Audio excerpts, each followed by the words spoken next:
네, 오늘 14장에는 또 안식일 논쟁, 이른바 안식일 논쟁이라는 것이 나오는데, 누가복음 안에서 세 번째 안식일 논쟁이죠. 6장과 13장과 또 오늘 14장이 각각 한 번씩 나오는데, 14장에서도 안식일의 논쟁에서 중요한 주제는 그거죠.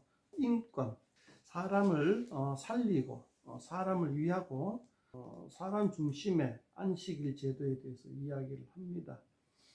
그렇지만은 이게 율법 교사들과 바리새인들의 가치관하고는 좀 다른 관점이죠. 그런 데서 이제 서로 그 어떤 뭐랄까 율법에 대한 기준, 세운 기준과 가치관에 대해서 서로 해석이 다르고 적용점이 다른 거예요.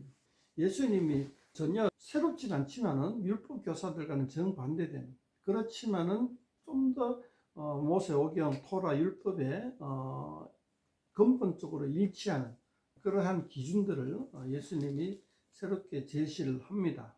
그것이 이제 오늘 세 번째 누가복음에서 세 번째 제시하는 만큼 굉장히 안식일 제도가 초대 기독교 공동체에서 매우 중요하고도 또한 갈등이 되는, 그리고 기존의 유대교와 구분이 가는, 구별할 수 있는 중요한 척도가 되는 거죠. 안식일 제도를 어떻게 지킬 것이냐에 대한 것이.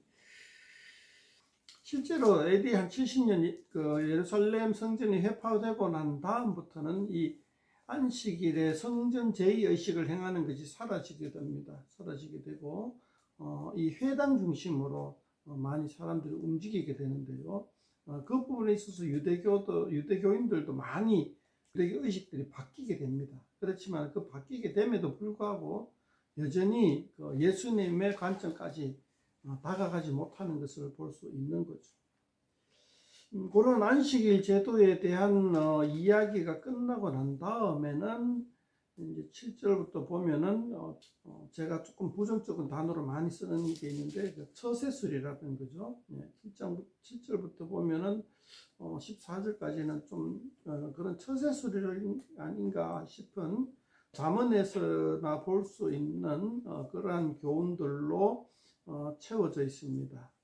뭐 이제 잔치 석상에 가면 높은 자리에 앉지 말고 자기를 낮춘 겸손한 자들을 하고, 또 이웃을 초청할 때에는 부자들보다는 가난한 자들 초청해라. 뭐 이런 내용들로 잔뜩 있는데요. 두 번째 내용, 그러니까 이제 가난한 자들을 이제 초청하라 하는 거는 우리나라 버전으로 바꾸면은 길사보다는 흉사를 잘 돌아보라. 길사에 가는 것보다 형사를 돌아보면은 이웃과 사귀는 데 있어서 아주 탁월한 효과가 있다라는 처세술이 우리나라에는 있죠. 그런 것과 비슷하게 생각할 수도 있습니다. 생각할 수도 있는데, 자, 여기서는 어떤 첫 번째 겸손을 이야기하고 있는 듯한 그런 이야기들 한번 구체적으로 살펴보면은, 실제로 보면 청함을 받은 사람이 높은 자리 택함을 보시고 보면은 그 당시에 이제 율법 교사들과 바리새인들을 갖다가 겨냥한 이야기인 걸 수도 있죠. 그러니까 처세술이라기보다는 어떤 그 나무람, 꾸지람의 내용들이 있지 않겠나, 이렇게도 한번 생각해 볼 수가 있는 것이고, 또 하나님의 나라에서 어떤 이 겸손이라 하는 그러한 그 자세가 처세술 이상으로 우리가 중요한 것임을 한번 생각해 볼 수가 있지 않겠나 싶어요. 그러니까 이게 어떤 그 자기 자신이 인격체가 존중을 받기 위한 하나의 액티튜드라는 것보다는 이것이 하나의 공동체를 세우는 자세다라는 것으로 우리가 생각해 볼 수가 있다는 거죠. 그러니까 자기 자신도 중요하지만은 어떤 그러한 겸손을 갖추지 못한 자들에게 꾸지람을 하는, 다시 말하면 공동체의 덕이 될 수 있는 그런 자세로 한번 살펴보자라는 거죠. 7절에서 11절까지 말씀 중에 11절에 한번 봅시다. 무릇 자기를 높이는 자는 낮아지고 자기를 낮추는 자는 높아지리라. 이것이 바로 공동체 안에서 리더가 될 수 있는, 공동체를 이끌어가는 사람은 자기 자신을 낮추는 사람. 뭐 저 이렇게 얘기하니까 제가 좀 하나 예를 들겠습니다. 지금 세상 정치는 자기 자신을 낮추는 사람이 리더가 안 돼요. 자기 자신을 알리고 홍보하고, 그리고 자신의 그 주가를 올리고 부추기고 내가 낸데 하는 사람이 지금 세상 정치를 하고 있어요. 하나님 나라 공동체 안에서 정치를 하는 사람은 그런 사람이 하는 것이 아니라는 거죠. 자기를 낮추는 자는 높아진다. 낮추는 자가, 겸양 겸손, 머리를 숙이는 자가 공동체 안에서 리더를 할 수 있다는 거죠. 자, 그런 관점에서 7절에서 11절까지 처세술이 아니라 공동체 안에서의 리더십에 대해서 이야기를 하고 있다. 이렇게 한번 볼 수가 있다는 거죠. 그냥 그런 관점에서 한번 읽어보시면 좋겠다라는 겁니다. 14절부터는 이제 가난한 자들을 초청해라, 부자도 초청하는 것보다, 이거는 역시 뭐 공동체 안에서는 그냥 우리가 진짜 누차 얘기했던 거죠. 누가복음 안에서 누가 얘기했고, 늘 어떤 그 가난한 사람들을 이웃으로 삼고 가난한 사람들과 함께하고 가난한 사람들에게 베풀고 그들을 친구 삼아라 하는 그런 어떤 측면들. 이건 뭐 하도 말을 많이 해가지고 여기서 더 말을 많이 하면 좀 사족 같기도 해서 여기까지는 생략하겠습니다. 15절부터는 이제 또 잔치 비유가 있는데 이건 똑같죠. 앞에 거하고 그대로 받아오는 것 같은데, 가난한 사람들을 참여하라, 가난한 사람들과 청하라 했는데 15절부터 똑같은 내용이, 소재는 똑같아요. 소재는 똑같은데 주제가 약간 다르죠. 가난한 자들을 초청하라, 막 이 사람 저 사람 초청해라, 가난한 자들을 초청하라 하는데, 그래도 좀 더 많이 뭐 어떤 자리가 많이 남고 그런데 어떻게 합니까? 그런데 24절 보면 내가 너희에게 말하는 전에 청하였던 그 사람들은 하나도 내 잔치를 맛보지 못하리라. 13장이니까 얘기했죠. 13장이니까 좁은 문으로 들어가라 한 주제에서 어떤 그 시간적으로, 꼭 시간적인 건 아니죠. 시간적인 것 같은데 그것이 아니라 기회, 기회가 항상 있는 건 아니라는 거죠. 그런 측면에서 여기서 또 반복하고, 그것과 또 가난한 사람들을 초청하는 거하고 소재를 섞어서 그러한 주제가 이제 반복되는 것을 우리가 볼 수가 있습니다. 근데 요 15절부터 24절 사이에 하나님 나라에 들어가는 그러한 과정을 통하여서가 어떤 질문으로 시작되냐 하면은, 하나님 나라에서 떡을 먹는 자는 복되다 하는 어떤 사람의 말이 이 주제의 그 시발점이죠.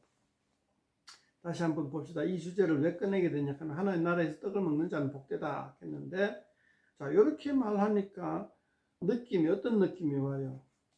그냥 하나님 나라에 들어가 있으면 좋겠다, 뭐 이런 얘기인데, 그런 들어가 있는 놈은 좋겠다 하는데, 아무나 들어가고 싶어도 못 들어가고, 또 가난한 자들에게 더욱더 문이 열려져 있고, 하나님의 나라 공동체에서는 이런 특징들이 있다는 거죠. 좋다고 해서 아무나 들어가는 게 아니라는 거죠.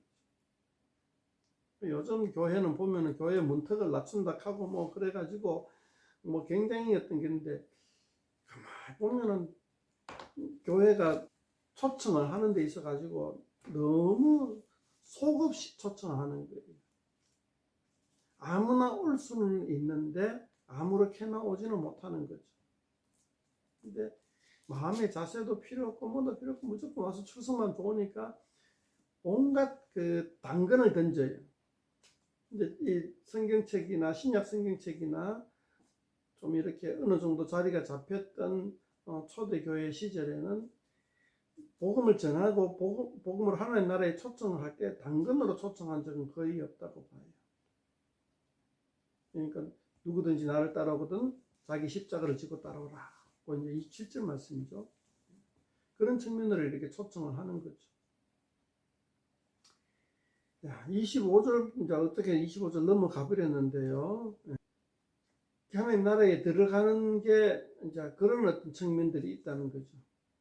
그러니까 그렇게 보니까 15절부터 하나님 나라의 잔치에 참여하고 하나님 나라에 참여하는 것이 하고 싶다 했어야 되는, 하나님 나라에서 떡을 먹는 자는 좋겠다 하는 그런 막연한 어떤 그 부러움의 대상이 아닌, 어떤 그 이 사람들이 하나님 나라에 들어가 있는 것은 굉장히 어떤 엄격한 그 자격 요건들이, 자격 요건 키워야 됩니까? 아니면 뭐 자세가 필요하다는 거죠. 27절 누구든지 자기 십자가를 지고 나를 따르지 않는 자는 능히 내 제자가 될 수 없다. 대충 이제 뭐 이런 식의 이제 14장 말씀들이 흘러가는데요. 33절에도 한번 언급하고 지나가야 되겠네요. 누구든지 자기의 모든 소유를 버리지 않으면 능히 내 제자가 될 수 없다. 그러니까 이 하나님 나라에 들어가서 떡을 먹는 사람들이 그냥 단순히 그냥 부러움 뭐 좋겠다가 아니고, 그 사람들은 굉장히 그 하나님 나라에서 어떤 그 자세가 뭐 자기 격하기도 그렇고, 뭐 마음의 자세라고 해야 됩니까? 이제 자기 십자가를 지고 자기의 모든 소유를 버리고, 또 한번 초청을 했을 때에 초청을 할 때에 딱 그 이미 그 뭐랄까 어떤 그 초청에 대한 반응이 있는, 예, 그런 어떤 자세들. 이게 좀 제가 말이 부족해 죄송합니다. 좋은 말을 좀 준비를 못했네요. 그런 어떤 그 사람들이 하나님 나라에서 떡을 먹는다는 얘기죠. 이게 이제 그 14장의 내용으로 이렇게 구성되어 있는데, 보면 하나님 나라의 공동체 안에서의 자세죠, 그죠? 자세. 다시 한 번 더 얘기해 볼까요? 하나님 나라의 공동체 안에서의 자세가, 태도가 안식일조차 사람을 위한 것이다. 내 이웃을 위한 것이다. 그 다음에 그 안에서의 공동체는 자기를 겸손히 낮추는 자가 리더가 될 수 있다. 그 다음에 그 공동체 안에는 막연히 좋은 것만 있는, 막연히 남의 부러움을 사는 것만 있는 것이 아니라 굉장히 헌신된 자세가 필요하다. 가난한 사람들과 함께하는 마음의 자세가 필요하고, 또 자기 십자가를 지고 자기 모든 소유를 던져버린다. 그러니까 그런 자세가 필요하다. 뭐 마지막에 말한 것이 오늘날 무소유로 가기도 하고, 이 근처에 있는 공동체처럼 어떤 그 공동 소유로 가기도 하고, 별로 이제 다양한 것이 있는데, 재산을 버린다는 자세는 어떤 다양하게 적용할 여지가 있는 거죠. 버리는 것, 무엇이 자기 재산을 버리는 것이냐에 대해서는 많은 것을 생각해 볼 수가 있죠. 그 중에서 자기가 하나님의 감동대로 이렇게 하는 것이 자기의 재산을 버리는 것이다 라고 적용할 수 있습니다. 누구는 뭐 전 재산을 갖다가 복지기관에 기탁하기도 하고, 누구는 공동 소유로 이제 하기도 하고, 또 뭐 다양하게, 누구는 아예 처음부터 벌지 않는 사람도 있고, 그러니까 모으지 아니하고 다 소비해버린 사람도 있고, 다양하게 그냥 하나님 안에서 헌신된 마음이 중요한 것 같아요. 그냥 어떤 그 사심 없이 하나님께 하나님 말씀을 쫓아가겠다 하는 마음으로 이렇게 적용하든 저렇게 적용하든 하나님 기쁘시게 받아볼 것 같아요.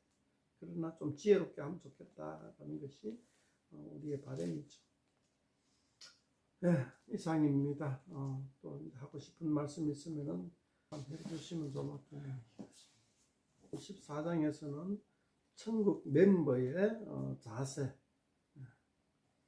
천국 멤버의 자세에 대해서 이야기를 해보았습니다. 여기서는 겸손, 그리고 제가 참 멋있는 말을 지어내는데요. 15절에 부러움을 받는 자가 되지 말고 존경을 받는 자가 되자. 이렇게 한번 생각을 해봅니다.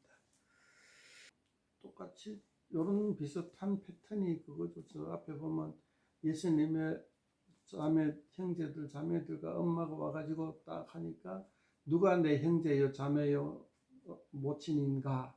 예수님의 말씀을 따르는 자가 곧 내 형제요, 자매요, 모친이다 하는 저 앞에 구절이 연상이 되죠. 오늘 15절에 보면은 오늘날은 대부분 부러움을 받는 자가 되기를 노력하잖아요. 그지? 존경을 받기 위해서는 겸손해야 되고, 또 자기 십자가를 지고 가야 되고, 또 자기의 모든 소유를 버릴 수 있어야 되고, 가난한 자 이웃들과 함께 할 수 있어야 됩니다.